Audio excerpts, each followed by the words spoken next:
Հրապարակը գրում է. դեկտեմբերի 28-ին Մայրաթոռում պատարագի մասնակցելու մասին ՔՊԻ-ից երեկ վստահեցրին, որ իրենց պաշտոնապես չեն հայտնել այդ մասին։ Փաշինյանի խոսնակը հայտարարեց, որ առաջիկա պատարագի եկեղեցին դեռ հայտնի չէ։ Ըստ լուրերի, Փաշինյանը որոշել է ամեն գնով լուծել եկեղեցու եւ վեհափառի հարցերը։ Տիրադավ եպիսկոպոսների իր խաժամուժի հետ մտնել մարտաճար։ Իսկ մինչ այդ ուժայինների միջոցով եկեղեցին մաքրազարդել հոգևորականներից, եթե պետք է վեհափառի այլ մտերիմների էլ կալանավորել, որ նա ծնկի գա։ Որոշել է ամեն գնով միջև ընտրությունները լուծել հարցը։ Բացի նրանից, որ արտաքին ուժերն են պահանջում, նա նաև կարծում է, որ եթե հաջողվի իրագործել իր պլանը, ապա հանրային ապատյան կաճի եւ այլևս մեծ ջանքեր չեն պահանջի ընտրություններում հաղթելու համար։ Շարքային քաղաքացին կսկսի ատել ոչ միայն եկեղեցին ծնկի բերած Փաշինյանին, այլև անկարող ընդդիմությանը, որն ի զորու չեղավ կանխել այդ ամենը։ Նախորդ շաբաթ նա ստուգողական տեստ էր իրականացնում 10 տիրադավի միջոցով, որ հասկանան ընդդիմության վեհարանը պաշտպանողների ռեսուրսը, թե քանի հոգի է իր դեմ կանգնելու եւ ինչ քանակի զորք է պետք ներգրավել վեհարանը գրավելու համար։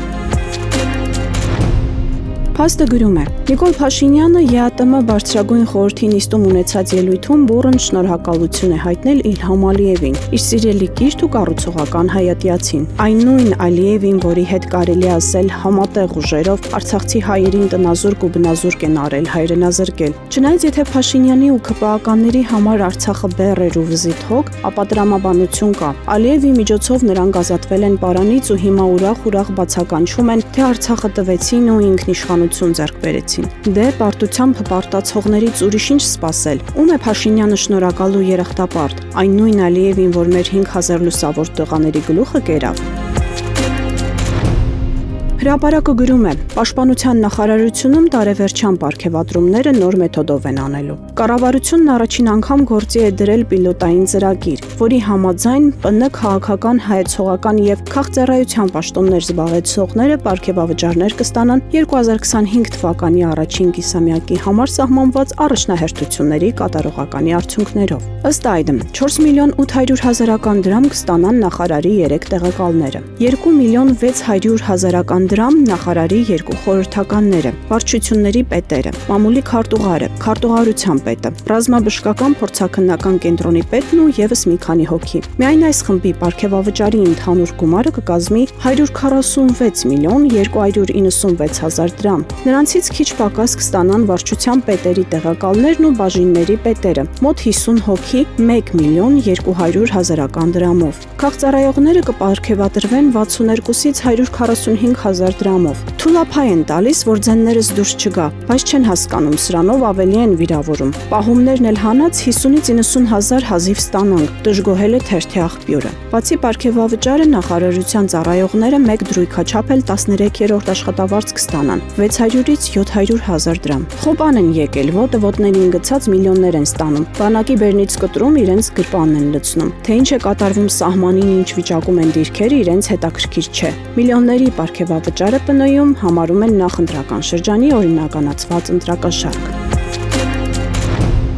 Հրապարակը գրում է. Անցած շաբաթ ՔՊ վարչությունը Նիկոլ Փաշինյանի գլխավորությամբ վարչության 4 նիստ է անցկացրել 2026 թվականի նախընտրական ցուցակի թեկնածուներին գրանցել չգրանցելու համար։ Նիստերը տևել են 4.5 ժամ, 5 ժամ, 6 ժամ, իսկ վերջինը շաբաթօրվանը 8.5 ժամ։ Կարելի է կարծել, թե երկրում ոչ մի խնդիր ու չլուծված հարց չկա, ուստի կառավարության ղեկավարն ու իր թիմը նվիրվել են կուսակցական աշխատանքին, ընդ որում 6 ամիս անց կայանալիք ընտրությունների թեմայով։ Ոչ մի պետության ղեկավար, որի երկրում այսքան խնդիրներ կան կուտակված, նման շռայլություն իրեն թույլ չէր տա։ Իսկ պատկերացնում եք, թե ինչ է լինելու 1-2 ամսից, երբ ընտրությունների շունչն իրեն զգացնել տա։ Փաստը գրում է. Վերջին շրջանում ավելի ու ավելի հաճախակի ենք տարբեր տնտեսվարողներից ստանում դժգոհություններ, որ կառավարությունը հատկապես տարեվերջին անցել է ֆինանսական տեռորի։ Թերթի զրուցակիցները նշել են, որ այս կառավարությունն առանց այդ էլ ամեն ինչ անում է գործարարներին խանգարելու, քամելու համար, իսկ այս շրջանում, ինչպես նախորդ մի քանի տարիներին, դա անում է առավել մեծ ջանասիրությամբ, ամբողջ հոգով ու սրտով։ Ընդ որում խոսքը միայն հարկերի մասին չէ, դա իհարկե առաջին տեղում է, այդ թվում գերավճարների առումով։ Խոսքը նաև պետական турքերի եւ տուժ տուգանքների մասին է։ Տնտեսվարողներն ասում են, որ ամեն տեսակ չնչին մանր վրիպումներ են փորձում գտնել, միայն թե տուգան են։